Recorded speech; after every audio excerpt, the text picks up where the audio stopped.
Will you marry me, sir? Then saw her desperate eyes. Asterisk, written in the gentle, poetic, emotionally rich Wild West style you've requested. Dust clung to her hem like regret that wouldn't let go. Her boots, cracked and soft at the soles, had walked farther than most hearts could bear, and yet she stood upright, slender, pale from fatigue, but stubbornly upright, as the wind of the plains stirred her worn skirt and brushed strands of dark hair across her cheek. There were lace cuffs at her sleeves, yellowed with age but lovingly stitched. That told something, didn't it? Someone once raised her to believe life could still be beautiful, even in ruin. The train behind her hissed and coughed its final smoke into the prairie air, metal groaning like a beast that carried too many stories. It hadn't carried hers far enough. Or maybe it had carried her right into the waiting silence of truth.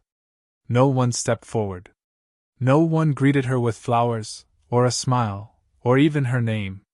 Just a few bored eyes from the town's edge, watching like they always watched when something didn't quite belong. She adjusted her bag on her shoulder, soft leather, scraped raw at the corners, and stepped off the platform with quiet dignity. She passed a man in a hat too fine for his boots, who muttered something under his breath. She kept walking. Her throat ached from dryness, but she would not ask for water. Not yet. Across the dusty street, the general store had a sign that creaked like it remembered too much. She pushed the door open, the bell above clinking soft and sour. The shopkeeper didn't look up. He was arranging cans like the world depended on their alignment. She cleared her throat. "Excuse me, sir. I was to marry a man named Clark Donner. He sent for me last fall." At the name, the man's jaw stiffened. Still, he didn't meet her eyes. "Donner died. Pneumonia. 3 days ago. Buried behind the church." Silence fell like snowfall, quiet but heavy. She swallowed. "Did he leave a letter? Any arrangements?" The shopkeeper finally looked up, not unkind, but with that look folks get when they've learned the world isn't fair and stopped being surprised by it. "No, miss.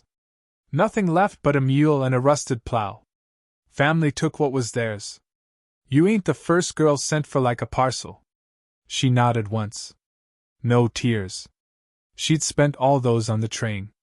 Outside, the sun felt sharper than before. She stepped off the wooden porch and into the heat, squinting toward the livery. Her hand trembled as she reached into her satchel and touched the folded letter, the last one he wrote. She didn't need to read it again. She knew the words by heart. Asterisk. "I got land, a bed, and room for you to breathe. If you're willing, I'll meet you in Dawson Ridge and we'll begin slow and true." Asterisk. But the man was 6 feet under. And she was still expected to begin. He watched her from the other side of the street. Tall. Broad-shouldered. Clean in a way that wasn't soft, but purposeful. His vest and coat were dark as the wood of his ranch house, hat tipped just enough to shade his eyes but not his thoughts. He had the look of a man who could afford to do nothing quickly. She walked straight toward him. The town hushed in that way towns do when they think something is about to happen. A few faces leaned from windows. A pair of boys sat their hats down like churchgoers witnessing something sacred or scandalous. She stopped 2 paces from him. He didn't flinch. Didn't blink. Just watched her like the sky watches a storm gathering. Her voice, when it came, was quieter than she expected. "Will you marry me, sir?" A breeze swept between them, tugging her skirt, lifting the dust in little spirals. Her eyes met his, not pleading, but clear, like someone stating what must be said before courage has a chance to run. He didn't answer. And the silence felt louder than the train that brought her. She lowered her gaze. Her voice cracked this time, soft and brittle.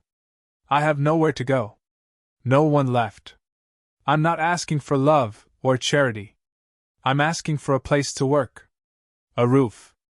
Safety." Still, he said nothing. A voice from behind called out, some older man with tobacco breath and no tact. "Rich boy don't need a stray girl with lace and nothin' to her name." A few laughed. But not him. The woman did not turn. She did not defend herself. She only added, "If it's no, say so." I can keep walking. I've done worse. His mouth finally moved. Why me? The question surprised her. It wasn't cruel. Just curious. She looked up again. Because you looked at me and didn't look away. He stared a moment longer. Then tipped his hat forward. Not a nod. Not agreement. Just something between acknowledgement and delay. She stepped back, waiting. But he didn't leave. Instead, he said quietly, The bunkhouse is full. But there's a guest room at my place. Her breath caught. He added with formality, Not as a wife. Not yet. Just as someone who needs shelter. A whisper moved through the onlookers like wind through tall grass. She nodded. I'll work for my keep. You will. He turned and walked toward his horse. Paused. Looked back. Well? You coming? She followed. Step by step. Chin high. Her shadow stretched behind her, long and thin, still attached, still standing. As they rode away, the town resumed its breathing. Someone chuckled. Someone shook their head. The dust settled. The story began. She did not know what kind of man he was yet. He did not know what kind of woman she might become. But the silence between them was no longer empty. It was waiting to be filled. The ranch sat like a ship in the middle of the dry sea, distant hills like waves frozen in time, the wind always whispering something no one ever quite understood. Fences ran along the earth like stitched scars, and the big house rose quiet and firm, 2 stories high with shutters that blinked at the sun. It wasn't a home that bragged. But it was whole. Cared for. Silent. He opened the door and stepped aside. She hesitated just long enough for dust to gather around her boots, then crossed the threshold like someone who knew doors could be taken away if you didn't move fast enough. Inside, everything was clean. Not polished, not fancy, but straight, ordered, and honest. The wood held the scent of pine in years. The floor groaned as if waking from a nap. A woman with her hair wound tight in a bun stepped from the hallway, wiping her hands on her apron. Her face was carved from some stone the desert might have shaped, weathered, sharp, and not easily moved. This is Miss Lottie, the cowboy said, hanging his hat by the door. She runs this place better than I do. The woman gave no curtsy. Just a look, the kind that measured a soul in half a second and found it either worth feeding or not. I don't feed the lazy, she said plainly. I work hard, the girl replied. We'll see. Her room was upstairs. Small. Clean. A window facing the east pasture. A bed with a quilt of faded reds and browns, corners tucked so sharply it felt like the bed had been waiting its whole life for someone to sit on it. She did. Slowly. The mattress sighed beneath her. A wooden chest sat at the foot, empty. Waiting. The cowboy said little. Just pointed to the pump out back, the washroom, the kitchen schedule. You'll do barn chores. Lottie'll show you the rest. Thank you, she said. He paused at the doorway. You don't owe me thanks. I know. But I feel it anyway. And then he left. The first morning was harder than the road. Her fingers were not used to ropes. Her shoes were not built for the mud behind the stables. But she did not complain. Not once. Not when the cow kicked over the pail. Not when the hay caught her sleeve and tore it. Not even when her hands cracked from cold water and grit. The ranch hands watched. Some with amusement. Some with suspicion. The younger one, Jessie, offered a joke or two. The older one, called Fitch, kept to nods and grunts. But the animals responded. The mare with the nervous gait let her brush its flanks. The dog, half blind and older than the hills, started to follow her from barn to kitchen. Lottie watched too. With the eyes of a woman who'd seen too many girls come through town broken in more ways than bones could show. She didn't smile. But she began to set aside warm bread for her in the mornings. That was something. Days slipped into each other like beads on a string. The cowboy, whose name, she finally learned, was Caleb, kept to his routines. He rose before sun. Rode the fence lines. tended to the bookkeeping with a pencil and eyes that never missed a digit. They passed each other like echoes at first. She'd hear his boots before she saw him. She'd feel his gaze before he spoke. And when he did speak, it was always short. Never sharp. Just careful. Like someone who'd learned that too many words could turn soft things brittle. She began to notice things. The way he limped after riding too long. The way he fed the dog scraps under the table when he thought no one watched. The way his hands, rough from rope and rein, touched a horse's flank like it might shatter if he wasn't gentle. One night, after supper, she sat by the hearth in the parlor, mending the sleeve of her dress by firelight. Caleb passed through, heading toward the porch. Then paused. "Need more thread?" he asked. "No. Just time." He nodded once. Then lingered. The fire crackled. Shadows moved across the walls like ghosts in no hurry. "Why lace?" he asked, not unkindly. She looked down at her cuffs.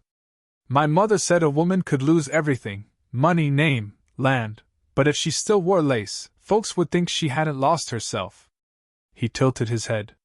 "And did it work?" "Not yet." He looked at her then. Really looked. As if the woman before him wasn't someone to pity or fix, but someone simply unfinished. And worth waiting to see what shape she'd take. The next morning, her old trunk was missing from beside the porch. She found it by the woodshed, soaked from a sudden rain in the night. She knelt, lifting the lid. Her few letters were damp, the ribbon her mother tied around them now clung to the wood like seaweed. She stood still a moment, lips pressed tight. He appeared beside her. "Fitch said some boys from town came snooping. Probably thought it'd be funny." She said nothing. He crouched, lifted the trunk without ceremony, and carried it inside. Set it in the hallway by her door. He didn't look at her. But she said, "Thank you." That night, after Lottie had turned in, she sat on the porch steps, clutching a cup of water that had long since lost its warmth. The stars hung overhead like truths too big to hold. He stepped out. Sat beside her. Said nothing. She broke the silence, voice almost lost to the wind. "Shelter is not the same as a home." He didn't answer right away. Then murmured, "No. But sometimes it's where home begins." The dog laid its head on her knee. The crickets sang like old fiddlers in the dark. The quiet between them softened. And for the first time in a long while, she didn't feel like a stranger to herself. The days settled into a rhythm not unlike breath, steady, necessary, and almost unnoticed until the weather shifted. The winds changed that week. Softer. Cooler. The kind that whispered of autumn before the trees had the courage to turn. She rose early, as always, and fed the chickens before the sun broke over the hills. Dew clung to her hem and glistened on the tips of her lashes. She didn't mind the cold now. It gave her something to push against. The barn was quiet, save for the soft stamping of hooves and the rustle of straw. She found herself humming, not a song with words, but the kind of tune mothers hum when rocking something too fragile to name. Jesse passed by, paused, then tilted his head. "You always sing when it's gonna rain?" She blinked. "Am I?" He shrugged. "Sky's thick. Horses feel it. You do too, maybe." She smiled, faint and warm. "Maybe." Later, when the chores were done and the clouds sat low like secrets, she returned to her room. Her sleeves were damp, and the cuffs stuck to her wrists. She tugged them free, peeled the dress away, and hung it by the stove. The trunk sat in the corner, still water-stained, but closed now, no longer a wound. She knelt beside it, fingers trembling for no good reason, and lifted the lid. Inside were the things she had carried across miles: a Bible with brittle pages, the blue ribbon from her mother's hair, and one folded letter she hadn't dared burn. She unfolded it slowly. The ink had bled, but the words still clung to the page. Asterisk. "My darling girl. If you ever find yourself in a place where the world has forgotten your name, remember, it was not the dresses or the house that made you mine. It was your courage. You were born with the kind of light the world tries to put out. Don't let it. And don't ever marry a man who sees you as half. Love comes quietly, and it stays when the storms rise. That's how you'll know. Asterisk. She pressed her forehead to her knees and held the letter to her chest. It had been years since her mother died. But her voice, that gentle, fierce voice, still lived in paper and memory. A knock at the door startled her. She wiped her face quickly and tucked the letter away. Caleb stood in the hallway, one hand on the frame. You all right? She nodded too quickly.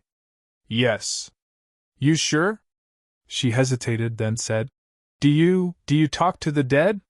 He didn't smile at the question. Just looked at her like he was deciding whether to tell the truth. Sometimes. Mostly when I can't sleep. She stepped back and let him in. He stood near the window, arms crossed, watching the sky bruise deeper with storm. I reckon they listen, he said finally. But they don't always speak back. She sat on the edge of the bed, twisting the edge of her apron in her hands. I kept a letter. From my mother. I meant to burn it. Thought it'd hurt less not to have it. But you didn't. No. I read it again today. He nodded. You don't strike me as the kind of woman who lets go easy. She looked up. That a fault? No. That's survival. They fell into silence, as they often did. But it wasn't empty. It felt like space waiting to be filled with something real. She said, Tell me something you never told anyone. He leaned against the window frame, watching the horizon. Then quietly, I wasn't the firstborn. Had a brother. He was older. Funnier. Better with people. What happened? War. The kind that didn't ask names before taking. I'm sorry. He shrugged, but not carelessly. That's when the ranch came to me. All of it. He was supposed to run it. I just kept it alive. She stood. Walked over. Didn't touch him, just stood close enough to feel the heat from his grief. Did you love it? The ranch? He smiled faintly. At first, no. Felt like a grave with chores. But then I started planting trees. Watching things grow. Sometimes that's how healing begins, she said. He glanced at her. Is that from the letter? She nodded, smiling softly. She was wiser than most preachers I've heard. The storm broke with a crack that split the sky. He offered his hand. She took it. They walked down to the parlor, where the fire crackled low. Miss Lottie had gone to bed. The rain tapped against the windows like a song just out of tune. They sat by the hearth. She pulled her knees to her chest. I used to think marriage was about rescue, she said. And now? Now I think it's about recognition. Seeing someone's bruises and not flinching. He looked at her like someone who had been waiting to hear that for a long time. I see you, he said. Not loudly. Not with fanfare. Just with truth. She didn't cry. But her throat ached like she might. The wind howled once. Then quieted. She rose, walked to the mantel, and laid her mother's letter flat to dry, pressing it between two books. Then she returned to her seat, closer to him now. Their shoulders brushed. Neither moved away. And the firelight flickered over their faces, not lovers yet, not strangers either. Just two people learning how to share silence without fear. The clock ticked softly. The dog curled near their feet. And upstairs, the lace at her sleeves dried slow, but sure. The season turned with a kind of hush, as if the world itself were holding its breath. Mornings brought frost on the fence posts and thin ice in the water troughs. The girl, who no longer flinched when someone called her "Ma'am," had taken to wearing Caleb's old coat over her dress. It was far too big and heavy with dust, but it smelled like cedar and sun-warmed earth, and no one questioned it. They were comfortable now, in the way two souls become after walking the same rhythm long enough. He still rose before dawn. She still brought tea to the porch before the sky fully blushed. Sometimes they spoke. Sometimes they didn't need to. The quiet between them had grown soft, like something that invited rest. And then the past came back, not with a shout, but with a knock. It happened on a Thursday, when the wind felt strange and the dog wouldn't settle. The rider dismounted out front, boots hitting the dirt too loud, like he wanted to be heard. His coat was city-worn, dark and creased. His hat sat crooked. His eyes, when she stepped outside, were too familiar. She stopped cold on the porch, the broom still in her hands. He smiled, a slow thing that never reached his eyes. "Well, ain't this a picture? Didn't think I'd find you tucked up like a ranch wife already?" Her voice was smaller than she wanted it to be. "Mason. Still remember me? That's sweet." She stepped down the steps slowly, the broom forgotten. Her spine straightened the closer he came, as if her bones remembered all the things they'd survived to keep her upright. "What are you doing here?" "I could ask you the same," he said, eyes dragging over the house, the porch, the freshly hung linen swaying like quiet flags of a life rebuilt. "Heard you came out west. Word travels even where it shouldn't." She swallowed. "You left me." He laughed, bitter and low. "I lost a business. You lost patience. Thought you'd be different. I waited," she said. "You drank. You gambled away my father's watch. Still preaching, huh?" he said. "Even after all your church folk turned their backs on you." She didn't flinch. Not this time. From the barn Caleb watched, one hand resting on the rail, the other curled tight around a length of rope. Mason turned then, saw him, and nodded. "This your new man? Heard you ask him straight for marriage. Bold move." Caleb didn't reply. He walked forward slowly, calm as ever. When he reached the porch, he stood beside her but didn't touch her. He didn't need to. "This man bothering you?" Caleb asked. Mason's smile widened. "Not yet. But I could." She spoke before Caleb could. "He's no one." Mason's eyes flicked between them. "I came to offer her a way back. The East's got chances again. My brother's opened a shop. I could use help. Maybe pick up where we left off." She stepped forward, voice firm. "Where we left off was you taking my dowry, then my hope. You weren't exactly worth sticking around for," Mason muttered. It was quiet after that. Even the wind seemed to hold its tongue. Then Caleb said, almost gently, "You should ride on." Mason hesitated. Then snorted. "Rich boy cowboy. I bet she cried in your bed." Caleb stepped down one stair. "One more word like that, and you'll leave here walking funny." Mason's jaw twitched. Then he turned to her again. "You sure this is what you want? You don't belong here. You're lace and lies. Not sweat and dirt." "I'm whatever I choose to be," she said. "And I choose this." He stared a moment longer, then spat in the dirt and swung onto his horse. As he rode off, the tension didn't vanish. It settled, quieter, more personal. She turned and walked inside. He followed, after a moment. The fire had gone low in the hearth. She stood by it, arms folded tight, eyes far off. "I'm sorry he came," Caleb said. "It's not your fault." He took off his coat and hung it. "I didn't know all that," he said carefully. "I didn't want you to," she replied. "Not yet. I'm not judging." "I know." They stood in silence a long while. The dog crept to her side and pressed its head against her shin. Then she said softly, "There was a time I thought love was just hunger dressed up as kindness." He moved closer. "And now?"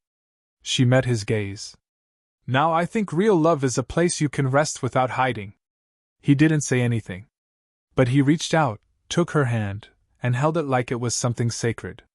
Later that night, she found the old letter again. She thought of burning it. Not out of spite, but as a way of closing the door on the girl she used to be. Instead, she folded it neatly and placed it inside a book of pressed flowers. The next morning, she rose early, washed her hands, and braided her hair without the lace ribbon. She didn't need to wear proof anymore. She was becoming the proof herself. The first snow came quiet, like a secret told in confidence. It covered the fields in lace, soft and unassuming, until the world looked gentler than it had any right to be. The barn roof wore white, and the porch creaked under the weight of the season's first hush.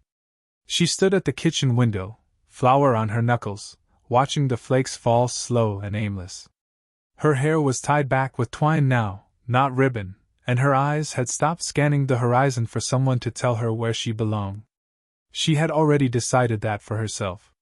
Caleb came in from the cold, shoulders dusted in snow, eyes lit with something thoughtful. He stamped his boots near the door, but he didn't shake the weather from his coat just yet. He stood there for a breath longer than usual, just watching her. She didn't speak first this time. He did. "I've been thinking, Dot. Dangerous habit," she said, smiling into the dough. "I reckon so," he replied, smiling back. He stepped forward and set a small wooden box on the table. Not polished, not wrapped. Just carved with care. Inside was a simple ring, silver, no gem, just a band smoothed from years of handling.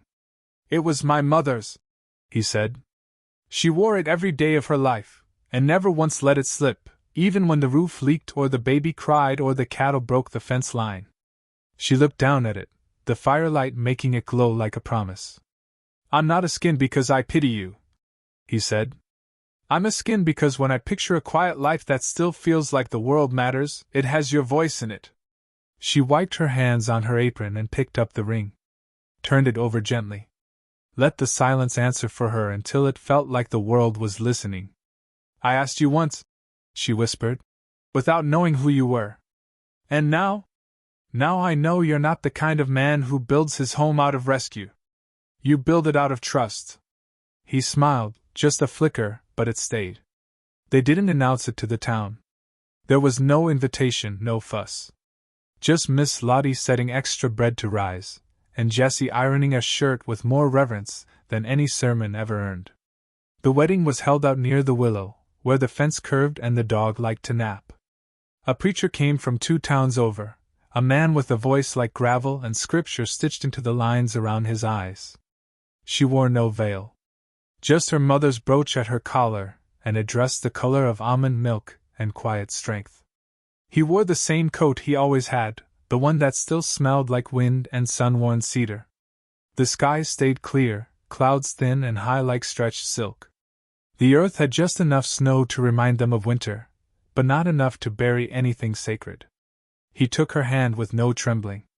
She said her vows without blinking. The preacher pronounced them bound, and the world didn't cheer. It just held still, like it understood something eternal had just been whispered. Afterward, they walked the long way home. Past the field where she'd first slipped in the mud. Past the tree stump where Jessie had carved initials of people he'd never confessed to missing. Past the barn, where the horses stirred gently, as if offering their approval. They didn't speak much. They didn't need to. Back at the house, the fire welcomed them like an old friend. Miss Lottie served stew without fanfare. Jessie raised a cup of cider and said, "Here's to folks who don't wait for the world to clap before they choose joy."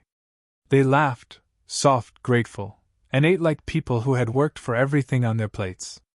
That night, after the dishes were done and the snow began again, she stood in the doorway of the room that had once felt like a stranger's. The quilt was still the same, tucked just as tight. But everything inside had changed. He stood behind her. "I'm not good with speeches," he said. "Good," she replied. "Neither am I." He brushed her hair back gently, like someone closing a book they plan to read again tomorrow. "Just don't leave without telling me," he murmured. "I won't leave," she said. "Not unless you forget who I am." "I know who you are," he said. "You're the girl who wore lace through a storm and didn't stop singing." She leaned into him, the way roots lean into water they never knew they needed. Outside, the snow thickened. The wind danced in spirals. The dog lay curled on the porch, old and content, keeping guard over a house that no longer felt borrowed. Inside, the fire burned steady. So did they. Love hadn't arrived like lightning. It had come like sunrise, slow, sure, and impossible to miss once you saw it. They didn't call it a rescue. They just called it home. And maybe that was the most honest kind of love there was.